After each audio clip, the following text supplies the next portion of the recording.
पिछले शॉर्ट्स में हमने देखा था कि आईयूपीएसी नोमेनक्लेचर का स्टार्ट कहां से करते हैं, कार्बन के बेसिस पे हम सामने में प्रीफिक्स कैसे यूज करते हैं। आप यहाँ पे देख सकते हैं कि कार्बन के बेसिस पे प्रीफिक्स कैसे यूज कर सकते हैं। अगर जिसने शॉर्ट नहीं देखी पहले वाली तो शॉर्ट देख लीजिए, मैं लिंक डाल दूंगा। आज हम देखेंगे कि सफिक्स कैसे यूज करते हैं, सफिक्स यूज करके कैसे हम नाम करते हैं in the basis of IUPAC nomenclature and with the help of carbon bonds. ठीक है, तो आपको सिंपल सा कुछ नहीं करना, मैं यहाँ नीचे में आपको दिखा रहा हूँ, ये कार्बन को भी ध्यान में रखिएगा और यहाँ पे मैं आपको दिखा रहा हूँ कि बॉन्ड के बेसिस पे कैसे होता है। सपोज कीजिए यहाँ पे दो कार्बन है, ठीक, यहाँ पे दो कार्बन है और यहाँ पे मैंने उस पर सिंगल बॉन्ड लगा दिया। ठीक, यहाँ पे मैंने उस पर सिंगल बॉन्ड लगा दिया। तो जब भी सिंगल बॉन्ड लगता है तो सब प्रीफिक्स के बाद जो सफिक्स आता है वो आता है ANE, एन। ठीक है, ANE, एन। ठीक है, और यहाँ पे देखेंगे दो कार्बन है, दो कार्बन के लिए हम लोग प्रीफिक्स यूज करते हैं एथ। तो क्या ये कंपाउंड जो है वो इथेन है?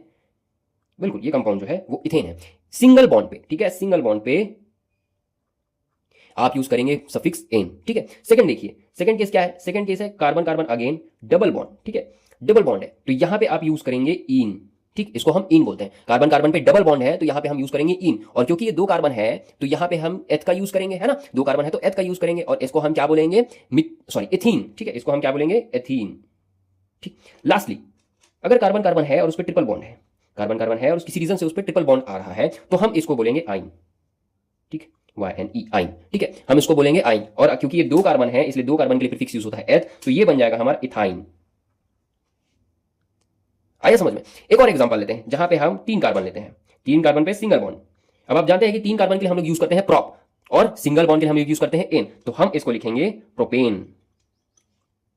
मान लीजिए यहीं पे डबल बॉन्ड होता तीन कार्बन पे, हालांकि ऐसा एग्जिस्ट नहीं कर सकता, लेकिन अगर मान लो यहां पे डबल बॉन्ड एग्जिस्ट करता तो हम इसको क्या बोलते? Propene and so on. ठीक है, अब आपके लिए क्वेश्चन छोड़ के जा रहा हूं मैं।